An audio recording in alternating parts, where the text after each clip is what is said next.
नाखुश जिंदगी एक रोचक कहानी। एक बार भगवान बुद्ध के पास एक आदमी आता है। आदमी के चेहरे पर उदासी साफ साफ नजर आ रही थी।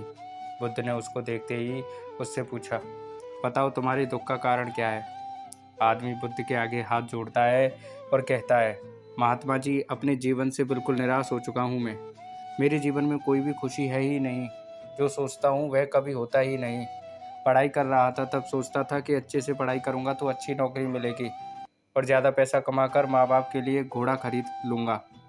अपने पत्नी और बच्चों को प्रवास कराऊँगा। लेकिन अच्छे से पढ़ लिख कर भी नौकरी नहीं मिली तो सही, लेकिन इतने पैसे नहीं मिलते जिनसे ये सारी इच्छाएं पूरी कर सकूं। जैसे तैसे सिर्फ खाने पीने का इंतजाम हो पाता है। काम पर जाना और घर आना, बस यही मेरी ज़िंदगी बन चुकी है। आदमी की बातें सुनकर बुद्ध उसको पास के एक बगीचे के नज़दीक लेकर गए। बुद्ध ने उस आदमी से कहा कि मैं तुम्हारी सारी समस्याओं का हल बता दूंगा, लेकिन उसके लिए तुम्हें मेरा एक कहा मानना होगा। आदमी ने कहा, वह हर बात मानेगा। तथागत उसे एक पास के फूलों के बगीचे के पास लेकर गए।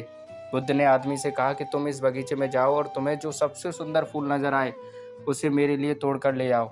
बस एक बात ध्यान में रखना कि तुमको बिल्कुल सीधे चलते हुए फूलों को देखना है और जो फूल सबसे सुंदर लगे उसे चुनकर लाना है। एक बार जिस फूल के आगे तुम निकल गए उसे तुम पीछे मुड़कर नहीं तोड़ सकते। आदमी बुद्ध की बात ध्यान से समझने के बाद बगीचे में गया। आदमी को बगीचे में प्रवेश करते ही बहुत सारे सुंदर फूल दिखाई दिए, लेकिन आदमी ने उनमें से एक भी फूल नहीं तोड़ा, क्योंकि उसे विचार आया कि हो सकता है आगे इनसे भी ज़्यादा सुंदर फूल मिले। अधिक सुंदर फूल की आशा में आदमी बगीचे के अंतिम छोर तक पहुंच गया। और अब हालत यह थी कि बगीचे के अंतिम छोर पर फूल तो थे, लेकिन सारे सूखे हुए थे। आदमी को काफ़ी पछतावा हुआ कि उसने पहले ही काफ़ी सुंदर फूल क्यों नहीं तोड़ लिया। उस आदमी के पास अब सूखे हुए फूलों में से तोड़ने के अलावा कोई उस रास्ता नहीं था। उसने एक सूखा फूल तोड़ा और बुद्ध के पास वापस लौटा। बुद्ध ने सूखे हुए फूल को देखकर उस आदमी से पूछा, बगीचे में इतने सारे सुंदर फूल हैं, फिर तुम यह सूखा हुआ फूल क्यों तोड़ कर लाए। आदमी ने कहा, इस विचार से कि आगे और अधिक सुंदर फूल मिलेगा, मैंने सभी सुंदर फूलों को पीछे छोड़ दिया, इसलिए मुझे अंत में यह सूखा हुआ फूल तोड़ कर लाना पड़ा। महात्मा बुद्ध ने कहा, यही समस्या तुम्हारी भी है। यह बगीचा तुम्हारा जीवन है और इसमें वह सभी तरह के फूल, छोटी मोटी खुशियां हैं। तुमने ज़्यादा बड़ी खुशी की आशा में इन सभी छोटी छोटी खुशियों को पीछे छोड़ दिया।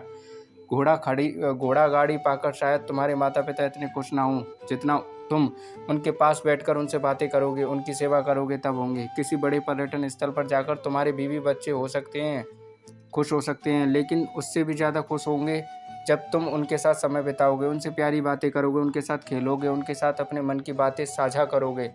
महात्मा बुद्ध की बात उस आदमी को समझ में आ गई और उसकी विचारधारा बदल गई। वह अपने उसी पुराने जीवन में खुश रहने लगा जिसमें मैं पहले दुखी रहा करता था। तो दोस्तों, यही तो हम भी अपने जीवन में करते हैं। हमारे पास जो भी है उसका महत्व नहीं समझते और फिर कुछ और ज़्यादा पाने की आस में जो है उसका भी आनंद या सुख लेना भूल जाते हैं।